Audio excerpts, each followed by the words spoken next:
സംവിധായകൻ ഭരതന്റെ വേർപാടോടെ അഭിനയ രംഗത്തു നിന്നും മാറി നിൽക്കുകയായിരുന്നു അക്കാലത്ത് KPSC ലളിത. സ്നേഹനിധിയായ അമ്മയായി മേരിപ്പെണ്ണെന്ന കഥാപാത്രത്തെ ഏൽപ്പിക്കാൻ സംവിധായകൻ KPSC ലളിതയാണ് തീരുമാനിച്ചത്. സത്യൻ അന്തിക്കാടിന്റെ ഫോൺ കോളിൽ ലളിത മേരിപ്പെണ്ണിനെ സ്വീകരിച്ച് ലൊക്കേഷനിലെത്തി.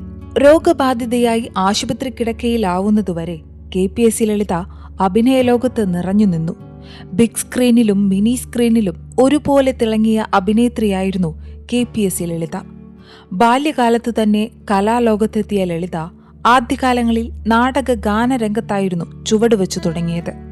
അക്കാലത്ത് നാടകഗാനം സ്റ്റേജിൽ രംഗത്തിനൊപ്പം ആലപിക്കുന്നതായിരുന്നു രീതി. പിന്നീട് നാടകങ്ങളിൽ അഭിനയിക്കാൻ തുടങ്ങിയ ലളിത സിനിമയുടെ വെള്ളി വെളിച്ചത്തിലെത്തി. വർഷങ്ങൾ നീണ്ട കലാജീവിതം. നായികയായും സഹോദരിയും ഭാര്യയും അമ്മയുമായി മലയാള സിനിമയുടെ വളർച്ചയ്ക്കൊപ്പം നിരവധി വേഷങ്ങൾ.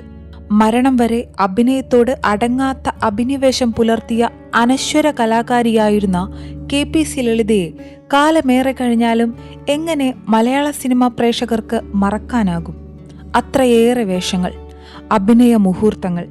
അഭിനയത്തിനപ്പുറം സ്വാഭാവികത കൊണ്ട് അമ്പരപ്പിച്ച പ്രതിഭാവിലാസമായിരുന്നു KPSC ലളിത. ഒരു കാലത്ത് മലയാളക്കരയെ ആകെ സ്വാധീനിച്ചൊരു നാടക സംഘമായിരുന്നു KPSC. ആ നാടക സംഘത്തിന്റെ പേരുമായാണ് ലളിത ജീവിതാവസാനം വരെ അഭിനയ ലോകത്ത് സഞ്ചരിച്ചതും നേട്ടങ്ങൾ കൊയ്തതും.